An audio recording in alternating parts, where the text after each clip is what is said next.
చిన్న పెద్ద ఆడ మగ అందరు తాగుతారని చెప్పాను కదా ఆ ఊరు. అక్కడికే ఈ రోజు నా ప్రయాణం. నాతో పాటు మీరు కూడా రండి. అడవుల్లోని ఈ ఆదివాసుల దగ్గరికి వెళ్ళాలంటే మరో ఆదివాసి సాయం అవసరం అన్నమాట. అందుకే ఈ అక్కని తీసుకెళ్తున్నా. ఊరంతా ఒకే చెట్టు కింద చేరి తాగుతారు, తింటారు. రోజు ఇక్కడికి వచ్చాను అనుకోకుండా ఈ ఊరికి గెస్ట్ గా. నేనైతే చాలా బాగా నచ్చింది మీ ఊరికి గెస్ట్ గా రావడం. పెళ్ళుందా ఈ సంవత్సరం? వచ్చే సంవత్సరం ఎవరిదైనా పెళ్లి ఉంటే చెప్పండి, నేను వస్తా పెళ్లికి. ఈ ఆదివాసులు అడవుల్లో ఉంటారు కాబట్టి అందరిని నమ్మరండి. నమ్మితే ప్రాణమైనా ఇస్తారు, నమ్మకపోతే ప్రాణాలైనా తీస్తారు. వాళ్ళు తాగడం తినడం అంతా లాస్ట్ వీడియోలో చూపించాను కదా. మీరు చూడడం వల్ల ఆ వీడియో అయితే కొన్ని వేల మందికి చేరుకున్నది. చాలా మంది అయితే కామెంట్ చేశారు ఊరును కూడా చూపించక్క అని. ఈ వీడియోలో అయితే ఆ ఊరును అయితే చూపించబోతున్నాను. చూద్దాం ఆ ఇల్లులు ఎలా ఉన్నాయో, వాళ్ళ వంటకాలు ఎలా ఉన్నాయో, వాళ్ళ నివాసం ఏ విధంగా ఉన్నాయో మనం అయితే చూద్దాం. ఈ ఆదివాసి గూడెంలో మాంసం అనేది కొనడం జరగదండి. ఆదివాసులు గూడెంలో జరిగే పండగప్పుడు ఆవును గాని లేదా మేకను కోసి లేదా పందిని కోసి ఉమ్మడిగా వాటలు వేసుకుంటారు. వంటగా మిగిలిపోయిన మాంసాన్ని అయితే ఇలా ఎండలో ఎండబెడతారన్నమాట.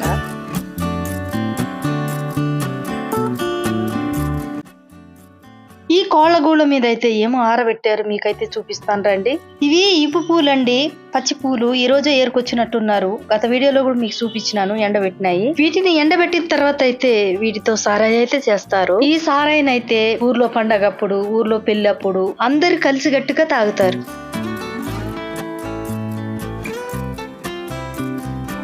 ఈ అడవిగూడెంలో అయితే మొత్తం కలిపితే 20 ఇల్లులు దాకా ఉంటాయి. మనమైతే ఒక్కింటికైతే వెళ్దాం. అక్కయితే మనల్ని తీసుకెళ్తుంది. పాపం ఇతనికైతే జ్వరం వచ్చి ఉన్నది ఆ రోజే. ఏం జ్వరమో కూడా తెలియదు, కానీ నేను అడిగితే చెప్పిండు జ్వరం వచ్చింది అని.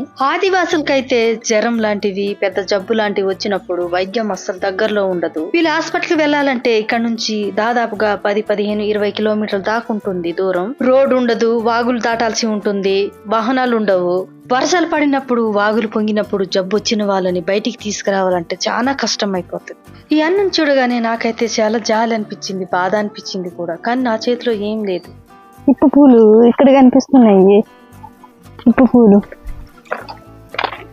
ఈపు పూలు అయితే ఎండిన తర్వాత వస్తు మార్పిడి అయితే చేసుకుంటారండి. అంటే ఈపు పూల బదులుగా వాళ్ళకి సమానమైన బరువు తూకంతో కలిగింది వస్తువు మార్పిడి చేసుకుంటారు. అంటే ఈపు పూలను వాళ్ళకి ఇచ్చేసి దానికి బదులుగా కూరగాయలు తెచ్చుకుంటారనమాట. అదే విషయాన్ని అయితే నా గత వీడియోలో కూడా నేను వివరించి చూపించాను, చెప్పాను. అప్పట్లో ఆదివాసీ ఆడవాళ్ళైతే పెద్దవాళ్ళైనా చిన్నవాళ్ళైనా కండవలు, లుంగీలు మాత్రం చుట్టుకొని ఉండేవాళ్ళు అనమాట. కాలం మారుతున్న కొద్దీ వీళ్ళ కట్టుబొట్లు అయితే మారుతూ వస్తున్నాయి. ఇప్పుడైతే దాదాపు అందరు నైటీల మీదే కనిపిస్తారు, పనికి పోయినా ఇంట్లో ఉన్న. ఇదైతే వాళ్ళు కూరగాయలు వేసే పెరటండే. ఎండాకాలం కాబట్టి మొక్కలన్నీ ఎండిపోతా ఉన్నాయి. ఇప్పుడు మనం అయితే మరో అక్క వాళ్ళ ఇంటికైతే వచ్చేసాం. వాళ్ళ లోపలికైతే వెళ్దాం, ఏమున్నాయో చూద్దాం. చూడండి, కొమరం భీం పుట్టువ ఆదివాసి బిడ్డ. నిజంగా నాకైతే ఆశ్చర్యం వేసింది, వీళ్ళకి కూడా కొమరం భీం తెలుసా? లోపలికైతే మనం ఇప్పుడైతే వెళ్దామండి. లోపలికి వెళ్ళి ఇది గది అనడం కంటే ఇది వంట గది ఫ్రెండ్స్. ఇదైతే చూడండి, ఇది వంట గది. ఇవి గోంగూర ఉంది, ఇది వాటర్ పిందెలు.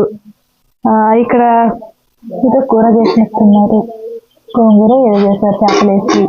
ఇది రైస్, ఇదో ఇది రైస్. ఓకే, రైస్, ఇది కూర, ఇది కూర. ఓకేనా? ఇక్కడ కట్టెల పొయ్యి ఇక్కడే వంట చేస్తారు. చింతపండు, అది రైస్. చూడు, మొక్కజొన్న పొత్తులు ఇలా పెడితేనే పుచ్చిపోకుండా ఉంటాయి. ఇలా పెడితే పుచ్చులు రాకుండా ఉంటాయి. మన టౌన్ లో ఏదైనా కొన్నప్పుడు పుచ్చిపోతా ఉంటాయి. ఇట్లా పొగ మంచుకు వేస్తే మంచిగా ఉంటాయి అన్నమాట. ఇవి ఇట్లాగే పెడతారు. విత్తనాలు కూడా కొంచెం ఈ చుడిపోకున్నాడు. ఇదా చూపిస్తాను. ఇది గోంగూర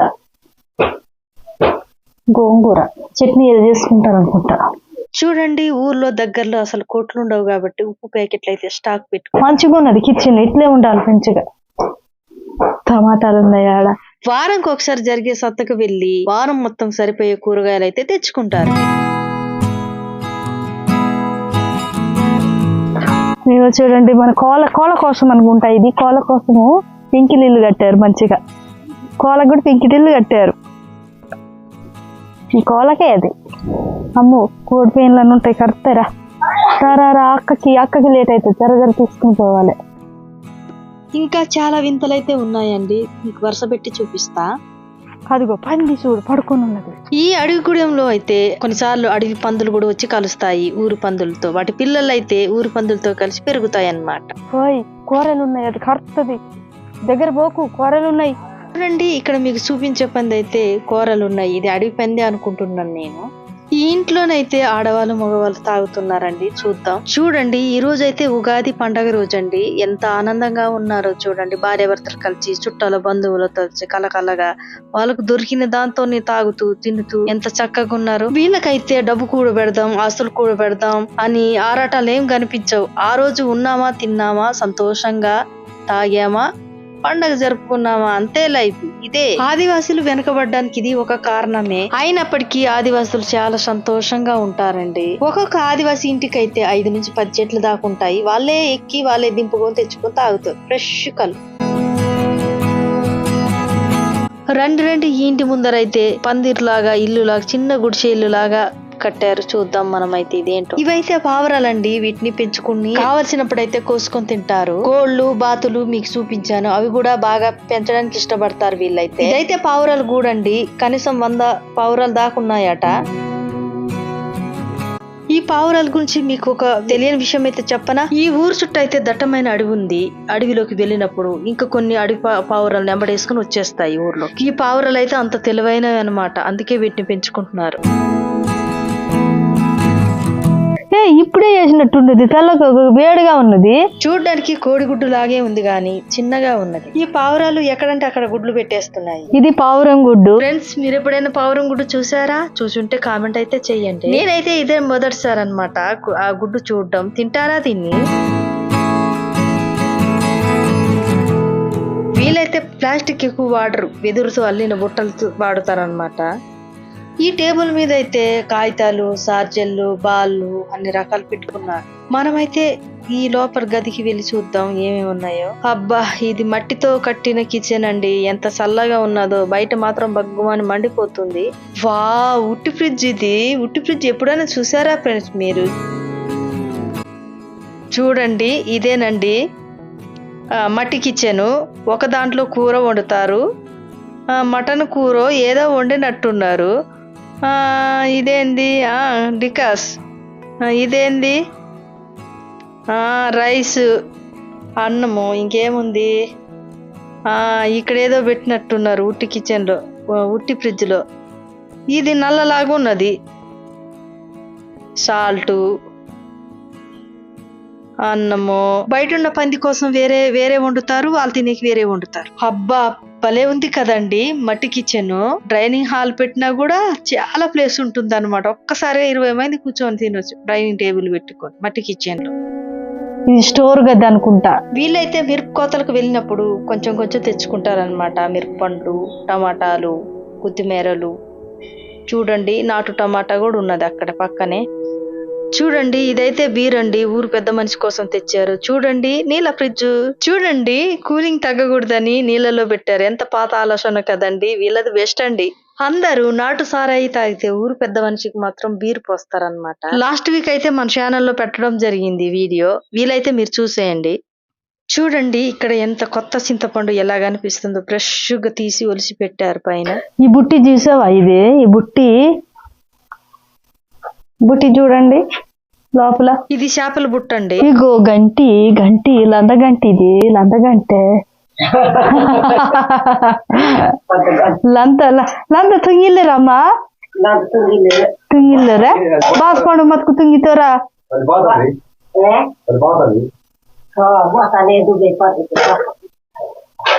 పద్ధవిక మేకవిక ఈ లంద గంట బేసుకు ఉపయోగించుతురా పిల్లదస్కే వెలుగు బతనతకు చూస్తారు. ఇలా చూస్తారు. ఇదిగో లంద గంటే. ఆదివాసులు బియ్యంతో బీరైతే తయారు చేస్తారండి. అదైతే మస్తు కిక్కిస్తుంది. దాన్నే కోయ భాషలో లంద అంటారు. ఆ లంద తాగిన ఆదివాసులు అయితే ఎక్కువ కాలం బ్రతుకుతారని అంటారు. కానీ అది ఒకసారి టేస్ట్ చేసామంటే మళ్ళీ మళ్ళీ కావాలనిపిస్తది, కానీ దొరకదు ఎప్పుడు పడితే అప్పుడు. ఆదివాసులు పండగలప్పుడు మాత్రమే అది దొరుకుతుంది. నేను గతంలో మీతో మాట్లాడాను కదా గుమ్మి గురించి, ఎద్దు కర్రతో తయారు చేస్తారని చెప్పేసి. ఇదేనమాట. దీన్ని ఇట్లా పలసగా అల్లిన తర్వాత దీన్నే మట్టి కలిపేసి మంచిగా అలుకుతారు. అలికిన తర్వాత ఎక్కడన్నా జాగ్రత్తగా పైన అటక పైన లేకపోతే సపరేట్ గా ఒకటి వేసి దీంట్లో ధాన్యం అని నిల్వ ఉంచుతారు. సంవత్సరం పాటు 2 సంవత్సరాల పాటు కూడా ఏం కాదు, ఎలకలు లాంటివి కూడా ఏం పెడతా ఉండదు, మంచిగా ఉంటది ఇందులో నిల్వ.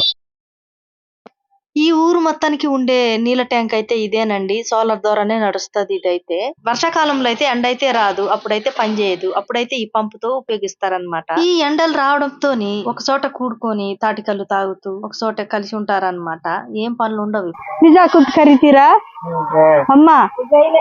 చూడండి, ఇప్పుడే చెట్టు నుంచి దించి కింద పెట్టాడు, తాగడమే ఉంది, గుబాలిస్తుంది అసలు తాటి కళ్ళు. నేనైతే తాగను గాని అతిథులు వెళ్తే అతిథులకు ఫస్ట్ పోస్తారండి. అబ్బా, వద్దన్న పీకల దాకా పోస్తారు, ప్రేమతో అమాయకత్వంతో. ఇప్పుడిప్పుడే ఈ ఆదివాసి గూడెంలోకి సెల్ ఫోన్లు కూడా వస్తున్నాయి. ఒకప్పుడు రేడియోలు మాత్రమే విన్న ఆదివాసులు ఇప్పుడు నెమ్మదిగా సెల్ ఫోన్లు అలవాటవుతున్నారు. ఆదివాసుల్లో 5వ తరగతి మించి చదివిన వాళ్ళైతే ఉండరు. ఇప్పుడిప్పుడే కొంతమంది పిల్లలైతే పట్టణాలకు వెళ్ళి చదవడం మొదలు పెట్టారనమాట. నిజం చెప్పాలంటే ఇది మంచి పరిణామం. ఇది ఫ్రెండ్స్, ఈ వీడియో ఎలా ఉంది? ఈ ఊరు వీడియో మీకు నచ్చిందనే అనుకుంటున్నాను. మరో సరికొత్త వీడియోతో మళ్ళీ కలుద్దాం. నన్ను మర్చిపోకండి, మీ అడవి బిడ్డ రాధ.